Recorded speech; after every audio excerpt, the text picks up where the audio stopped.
석굴사원의 경영은 불교의 발생국인 인도에서부터 시작되었다. 불교의 전례와 함께 석굴 조송의 추세도 중국을 비롯한 불교 제국에 퍼지게 됐고 마침내 한반도에도 유입되었다. 인도나 중국의 석굴사원은 자연 암벽에 구를 파고 구울 벽면에 탑이나 불상을 부조하여 만들었다. 우리나라의 석굴은 아주 단단한 화강암층으로 해서 구울은 파되 석굴은 따로 조성하여 봉안하던가 인공으로 석굴을 구축하고 내부 공간을 불상으로 장식하는 방식을 취하였다. 통일신라기에 들어 불교가 새로운 융성시대를 맞이하며 오랫동안 쌓아온 신앙의 깊이와 세련된 기술을 구사하여 8세기 중엽에는 인공 석굴로서는 가장 우수하고 아름다운 작품을 낳게 되었다.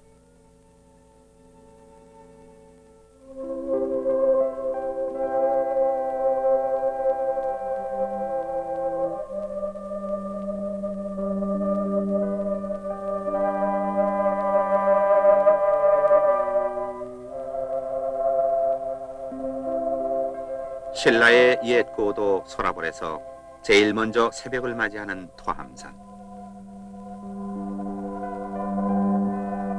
구름 위에 높이를 다투는 산무리들을 손아래에 어루만지며 그 밑으로 멀리 동해의 수평선을 내려다보는 곳에 자리 잡은 석굴암은 청정법계 석가정토를 이룩한 부처의 세계인 수미산이다.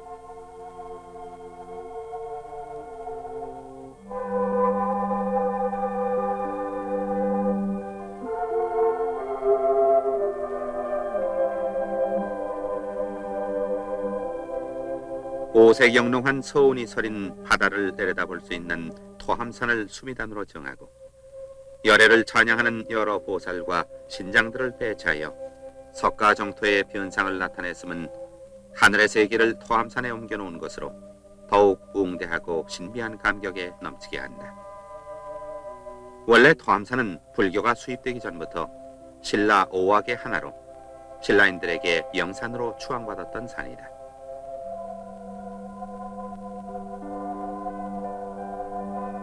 선정에 들었던 열애는 오른손을 고요히 무릎 위로 스치며 땅을 건드려 악의 항복을 받고 정토 세계를 이룩한 석가 팔상 중에 가장 감격적인 찰나의 모습이다.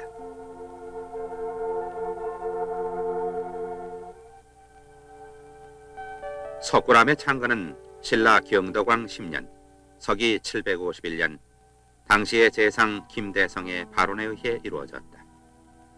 석굴암이 창건된 경덕왕 때는 정치, 경제, 사회, 문화의 각 방면에 걸쳐 신라 왕조 중 최고의 융성이 이룩됐던 시기였다. 석굴암의 내부 구조를 조감해보면 전실에서 주실까지의 길이는 48척, 좌우의 길이는 24척으로 이룩됐다. 석실 주변에는 여러 상을 조각한 판석을 연립시켰는데 전실 좌우 양벽에는 8부 신중을, 비도 입구 양쪽에 금강역사상을, 비도 양쪽에는 사천왕상을 조성했고 주실 입구에는 2기의 팔각석주를 세웠다. 주실에 들어서면 2천과 2보살상과 10구의 10대 제자상, 본전불 바로 뒤에는 11면 관음보살상을 세웠다. 본전 대좌의 위치는 주실 중심점에서 3척 떨어진 안쪽에 두었다.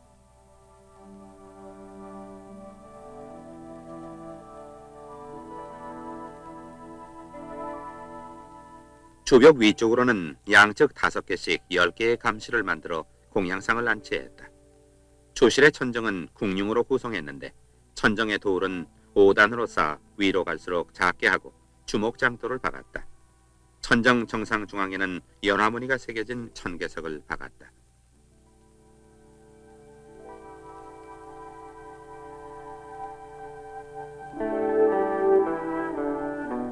본전불을 안치한 대좌의 높이는 6척이며 본전불의 높이는 12척, 본전불과 천정 공간의 높이는 12척으로 바닥에서 연화석까지의 높이는 총 30척이다. 석굴의 바닥 밑으로는 항상 샘물이 흐르게 해서 토암산의 해무로 해서 생기는 습기를 제거토록 했다.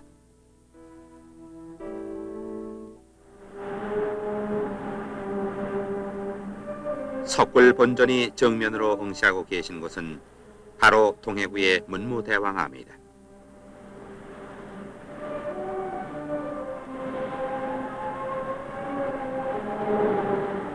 문무대왕은 반도 통일의 영주이며 죽어서라도 호국 대령이 되어 동해구에 출몰하는 왜구의 침입으로부터 나라를 지키겠다는 서원을 세워 서국 인도의 방식에 의해 화장되어 이곳 해상 암두에 산골케 했다. 신라인들은 문무대왕의 우국성녀에 깊은 감사를 드리며 석굴의 점정과 그 방향에 깊은 배려를 했던 것이다.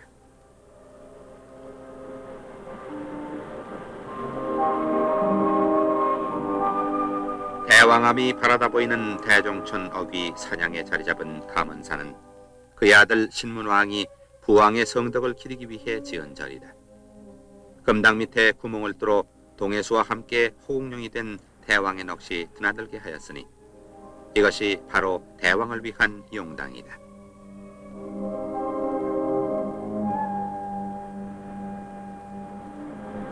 문무대왕에 대한 숭앙의 충정은 거의 1세기가 지난 경덕왕대까지 이어져 석굴암과 같은 찬란한 민족문화의 금자탑을 낳는 계기가 되었다.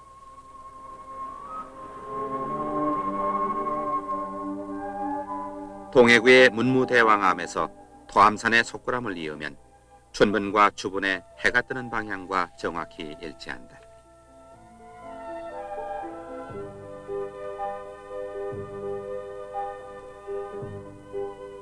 먼저 전실에 들어서면 좌우 석벽에 4구씩의 상이 서 있다.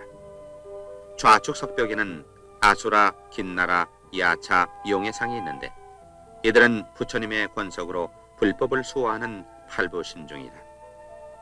원래 팔부신중은 인도 신화에 나오는 신으로서 불교로 말미암아 불사를 옹호하는 신장이 되었으며 다면다비의 괴테는 그 신장들의 초인적인 능력을 보여주는 상징적 표현이다.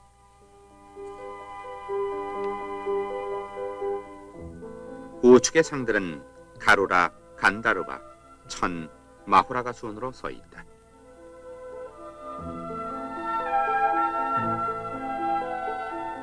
이러한 팔부신중들은 사천왕과 더불어 석굴암 주실의 본전을 비롯하여 11면 관세음 보살 그리고 그 밖에 많은 보살들 10대 제자들을 옹호 호위하는 뜻에서 그 입구 전실에 모셔졌다.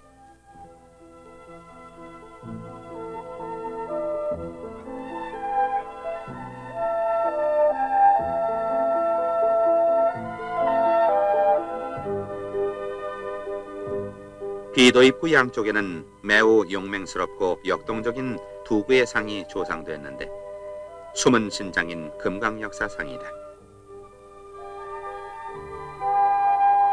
침범할 수 없는 표정이면서도 조금도 악의가 없는 얼굴, 전신에 생동하는 힘, 날쌘 동작의 순간을 포착한 듯한 옷자락, 사악한 자를 물리치는 무적의 위력이 이 역사의 근육과 면모와 자세에 드러나 있다.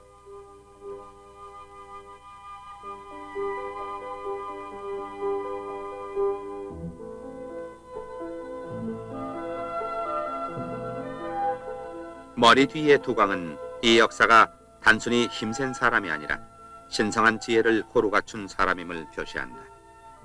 이 역사와 신중들은 오직 하나의 위대한 마음을 지닌 본전이신 부처님의 힘의 현현에 불과한 것이다.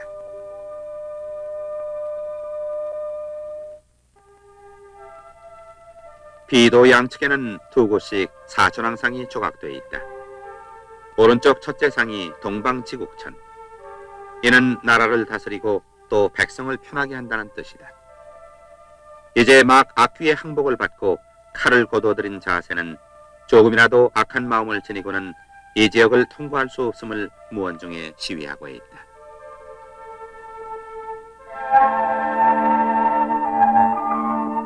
그 옆이 북방 담은천, 많이 듣는다는 뜻을 지니며 칼 대신 보탑을 오른손에 들고 있다.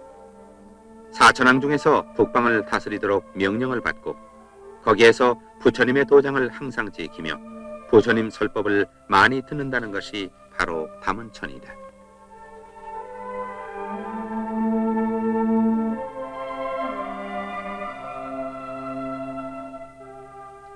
왼쪽에는 남방 증장천과 서방 광목천이 조각되어 있다. 자꾸 확대된다는 뜻을 지닌 남방 증장천은 수미산의 남쪽 중턱에 머물러 있으면서 남방에 있는 여러 귀신들을 조복해 하여 권속으로 삼고 불법을 지키도록 돼 있는 존재이다. 사실적 조법으로 표현된 경갑을 두른 긴 다리의 당당한 위풍과 악귀의 당혹한 표정은 대조적으로 벽면에 약동하고 있다.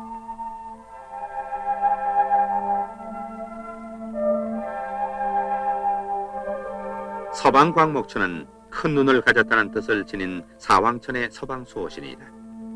이들 사천왕은 사악에 대해서는 가혹한 징벌을, 평화로운 것에 대해서는 영원한 가호를, 종교에 대한 무한한 보장을 약속하며 천상계의 길목에서 우리 중생들에게 바른 길을 인도하고 있다.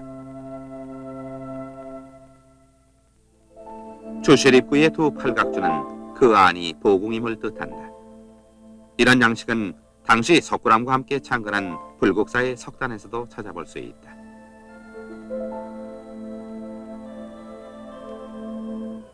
청운교, 백운교는 천상으로 가는 구름다리이며 그 위 좌측 종루에 세워진 석단과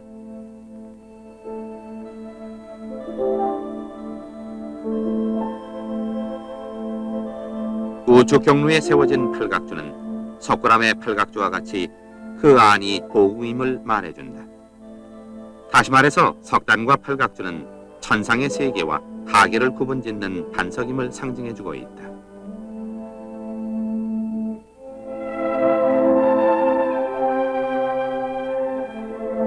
문무왕이 창건하고 고려시대 중건된 부석사의 무량수전에서도 본전 아미타가 정저한 자리가 따로 마련되어 내진이 보궁임을 나타낸다. 이를 닷집이라 하는데 닷집의 천계는 석굴암 궁융천정의 연화를 배치함과 같은 뜻을 지닌다.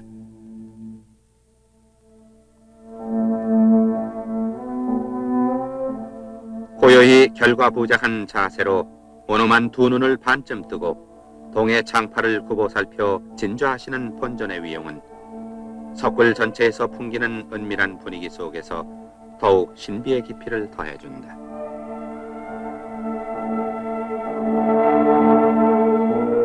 주실의 천정은 108개의 벽석과 주목도를 교묘하게 짜맞추어 아치형을 이루고 있다. 연화무늬를 새긴 가운데 큰 돌과 주위에 빗살처럼 퍼져 박혀있는 받침돌은 마치 부처님의 영광이 하늘로 퍼져나가는 인상을 준다. 천정 아래 윗단에는 좌우에 5개씩 10개의 반구형 감실이 마련되어 있는데 그 안에는 다양한 모습의 보살상들이 봉안되어 있다. 이로 인하여 석굴은 더 깊고 넓은 인상을 풍기게 되며 벽면의 입체감이 살아나 이 굴의 장중함과 신비성을 더 한층 배가시키고 있다.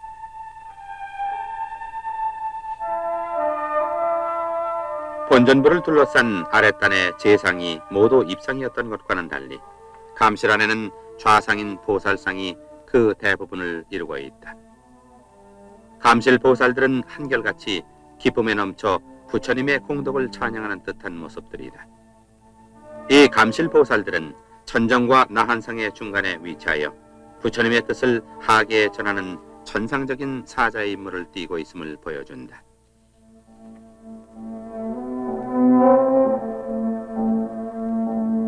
감실 아래에는 좌우 5구씩 10구의 10대 제자 입상이 조각되어 있다.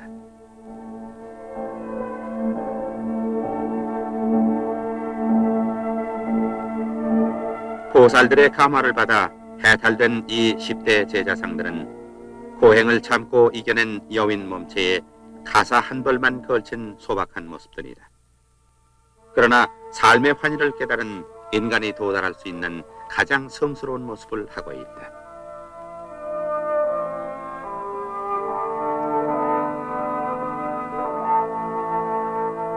정확하게 어느 상이 과연 어느 제자를 나타내는가 하는 구체적인 단정은 내릴 수 없으나 당시 신라인들이 마음속에 그릴 수 있었던 10대 제자의 모습이었을 것이다.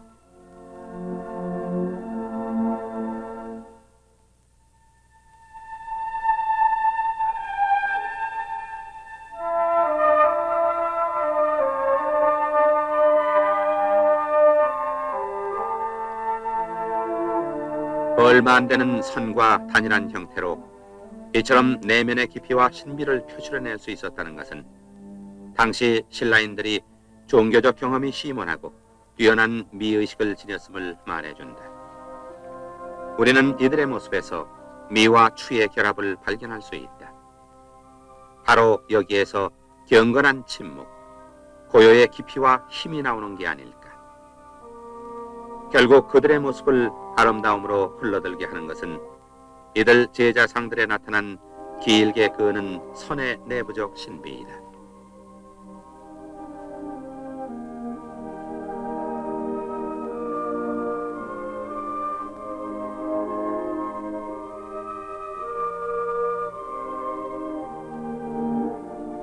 추실 벽면 제자상 오른쪽에는 아름다운 몸매의 두 입상이 나란히 보조되어 있다.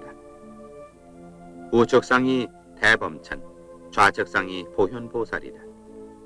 평범한 큰 잎사귀 위에 서 있는 대범천은 욕계를 벗어난 새끼의 하늘에서 아직도 욕심을 온전히 끊지 못한 천상계의 존재들을 위해 불자와 금강절을 들고 오직 정적만이 깃든 표정으로 하계를 굽어보고 있다. 왼손에 받던 금강절은 불가괴의 지혜를 상징한다.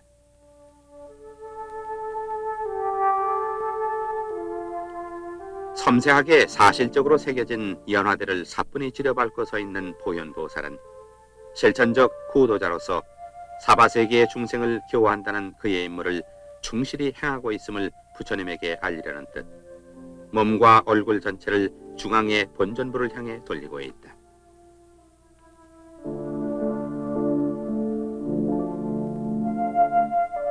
좌측의 첫 입상은 제석천, 그 옆이 문수보살이다.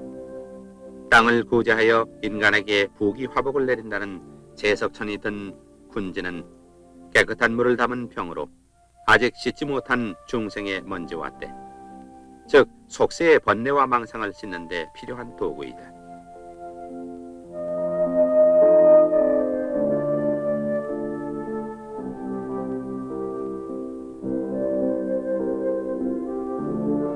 오른편에 있는 지혜의 표상인 문수보살, 몸에는 구슬로 화려하게 장식된 천의를 입고 있지만 머리에는 원형의 소박한 투광을 하고 있다.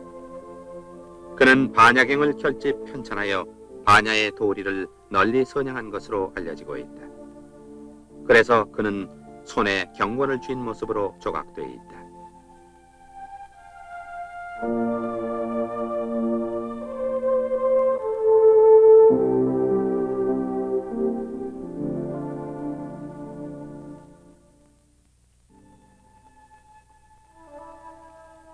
불탈한 지혜와 자비가 충분히 갖추어진 영혼의 마음을 뜻한다면 관세음보살은 이 불타에 더할 나위 없는 자제력의 외적 현현이다.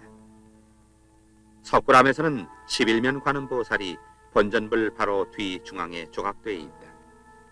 거대한 본전불 뒤에 수줍은 듯 단아한 자태를 숨기고 있지만 자애스런 미소와 모든 것을 용납하는 듯한 따뜻한 눈길은 주위에 깊은 자비의 빛을 발하고 있다. 11면이라 함은 관음보살의 본 얼굴을 제외하고 두부에 부과된 11면을 말한다. 얇은 옷 속으로 피어나는 풍만한 젊은 육체를 사실적으로 표현했건만 관능적인 흥분은 조금도 일으키지 않는다. 발 아래 흘러내린 천이자락은 전신의 균형을 잡아주며 갓핀 연꽃 속에서 금방 솟아난 듯한 조용한 움직임을 나타내준다.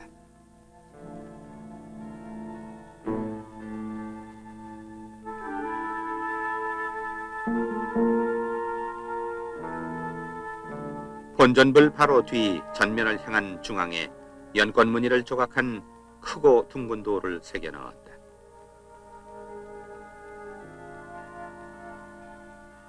광배는 일반적으로 불상에 직접 부착시키는 것이 통례인데 석굴암의 경우는 광배를 멀리 후벽에 배치함으로써 그 거리로 말미암아 오히려 더 입체적인 조화감을 나타내고 있다.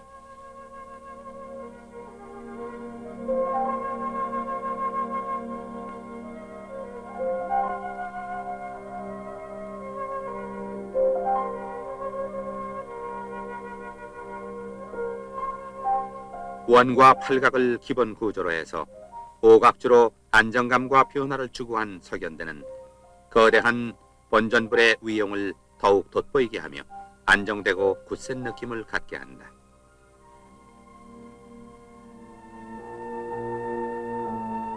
굴레의 크고 작은 불상들이 한데 어우러져 모든 것을 말하는 침묵의 순간, 모든 것이 움직이는 정지의 찰나를 영원으로 이끌어가고 있다.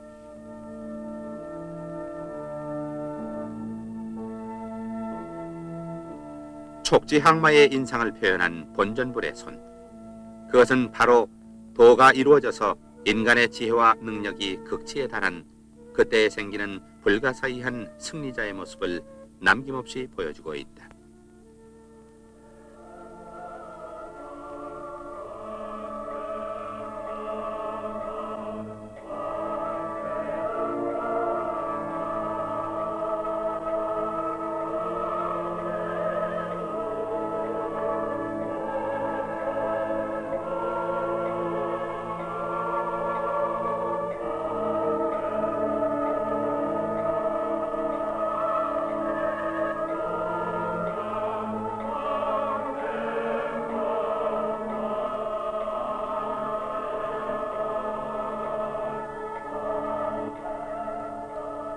우리가 본전불 앞에 섰을 때 가장 중요하게 요구되는 것은 오로지 우리 마음속에 숨어있는 이 영원하고 지극히 복되고 자유롭고 깨끗한 마음을 드러내도록 하는 일 외에는 더 중요한 일이 없을 것이다.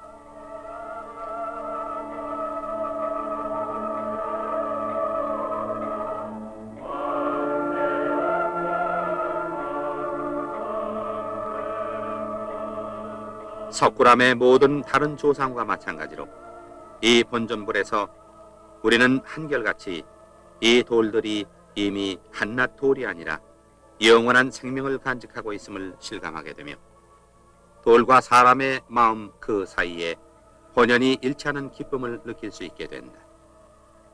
실로 석굴암은 인간에 대한 사랑, 예술의 영원성, 종교의 영광을 말해주기 위해 창조된 한국인의 영원한 문화유산이다.